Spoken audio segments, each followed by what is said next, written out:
Hi, my name is Tim, this is Kyle, and that's Ryan. Welcome to our channel, Perfect Pizza at Home. The goal of our channel is to help you make authentic, restaurant quality pizza right in your very own home. I hope you enjoy our content, and if you do, please hit the like button and subscribe. It really helps to support our channel.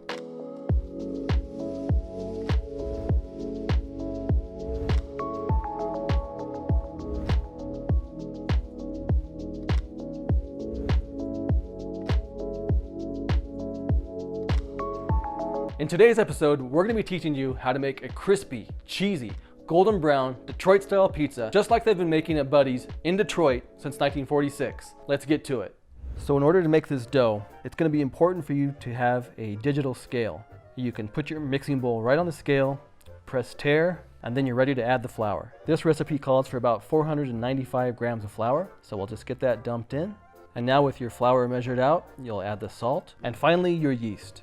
I like to use this instant dry yeast because it's more stable than the active dry yeast and it doesn't need to be activated. I like to use a whisk to mix all the dry ingredients together. Then we add our water. And here's our secret ingredient, a little bit of honey. If you don't have any honey on hand, you can just use about 1.5 teaspoons of sugar instead. Now we're going to use the dough paddle instead of the hook, and we're going to let it run for about 1 minute until all of the flour is cleaned from the side of the bowl. And now we can see that most of the dough is clean from the sides of the bowl, so we can just shut off our mixer. Just do your best to clean all that sticky dough off the paddle. Once I've got all the dough off the dough hook, I'm going to form it into a little dough ball, and then I'm going to cover it with a wet towel for about 15 minutes. Okay, it has been about 15 minutes. Let's take a look. All right. So that 15-minute waiting period has given a chance for all the moisture to absorb down into the fibers of the dough. And so we're going to put on our dough hook now. And now we're going to run this at about speed 3 or 4 for about 7 or 8 minutes. All right, it has been about 9 minutes and you can see our dough is a lot smoother now than what it was. So we're just going to take this down and get all the dough off the hook. And we have a still pretty sticky dough ball, but not nearly as much as it was before. So let's see how much this dough ball weighs now. Our dough ball weighs about 723. This is enough for 2 pizzas. And so we're gonna take about half of it and we're gonna put it in the pan. All right, so now we're gonna take our dough ball, we're gonna divide it into roughly 2 even pieces. I like to use one of these little dough cutters for that. If you don't have one of these, you can just use a knife. Each one of these should weigh about 440 grams. Now with our dough ball, we're going to put a little bit of this vegetable oil right into the pan like this. And then we add the dough ball. Use the dough ball itself to spread around the oil so nothing will stick. Make sure you get the edges really well. And then just start kind of pressing it out. Now at this point, the dough's not gonna come anywhere close to filling the pan. We just wanna kind of get it pressed out like that. And then at this point, we're gonna cover it with either some shrink wrap. I like to use a cookie sheet. And we'll put that over the top of it and we'll let this rest here for about 4 or 5 hours.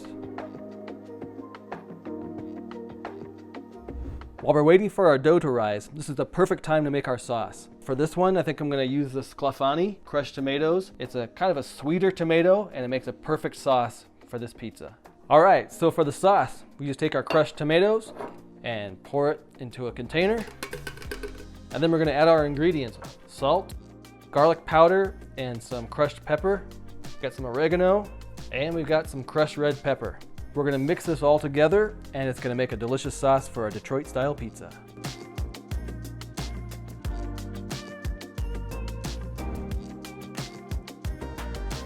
All right, now with our sauce made, there's only one thing we need to do, and that's have someone taste it. Kyle, come on over. All right. Our professional sauce taster is in the house. What do you think? I like it. Yeah? Yeah. But it needs a tiny bit more salt, and then it would be like absolutely perfect. Tiny bit of salt. Got it. Thanks. Okay, now it has been about 5 hours since we put our dough in the pan. Let's take a look and see how much it's risen. Ooh, nice. So it's filled the pan to a much greater extent. Now we just need to press it out so it fills up the whole thing. So get a little bit of oil on your hands and then just kind of press it out from the middle towards the edges. You gotta be careful not to overdo it because we don't want to put any holes in the dough. Okay, so I would recommend that you let this sit for about another 10 minutes just to make sure it fills up the entire pan. And then it's gonna go into the oven at about 450 degrees, just like this. We're actually gonna par cook it a little bit. I know they don't do that at the restaurants, but we do it at home because we don't have an oven like they do at the restaurants. So we'll give it 10 minutes and we'll be right back. All right, it's been about 8 minutes, and so we're gonna take this out and see how it looks. Looks just about right for a par cook. You can see how it kind of slides around in the pan. That's a good sign.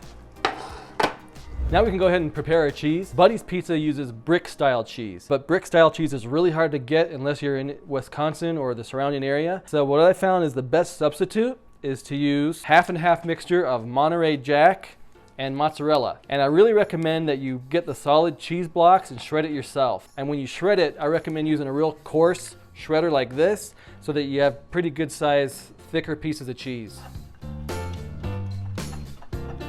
All right, now that we've got our cheese grated, we've got our Monterey Jack here and our mozzarella here. Now I need a helper. So what I want you to do, Kyle, is mix the Monterey Jack with the mozzarella so it's all one uniform mixture. Mix it up really good. Wait, did you wash your hands? Yeah. You did? Yeah. Okay. All right, is it mixed? Pretty mixed. All right, thanks. You're welcome. All right, now it's time to add the cheese to our pizza. Now, if you want to add pepperoni, if you want to be true to the original Detroit style, you're going to put the pepperoni right next to the dough. So you can just do it like this, just like so. And we're going to put the cheese right on top. Now, it's important to go all the way to the edges with your cheese because that's going to give us that crispy, golden brown crust edge that the Detroit pizza is known for. Okay, now with our cheese on, we're gonna put it in the oven at about 450 degrees for 12 to 18 minutes. Okay, so it's been in there for about 5 minutes now. We're gonna take it out and add the sauce to it. Looking good. I like to use a slotted spoon like this because you want your sauce to be relatively thick, and if you use a spoon like this, then the extra juice will run out. And you want to put it on in 3 stripes, one on the outside, one in the middle, and then one on the other side.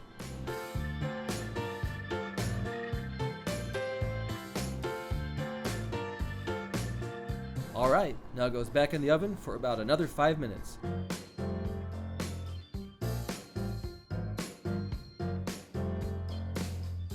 All right, let's get it out. Oh yeah, that looks really good. All right, we've got our nice caramelized edges.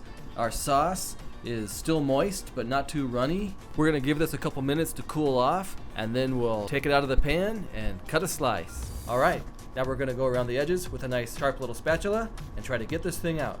And we wanna leave as many of these crispy cheese edges intact as we can.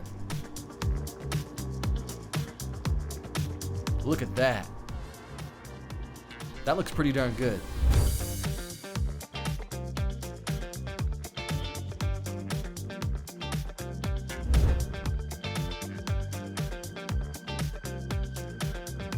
All right, so there it is. This is our rendition of the Detroit style pizza. I hope you guys enjoy it, and I hope you guys make it at home. If you do, please leave a comment in the comment section below. Let us know how it turned out. Also, we're planning on making lots of different kinds of pizza on this channel. So if you got a favorite kind of pizza that you want us to try to make, just let us know and we will do it. Pizza out. Pizza out.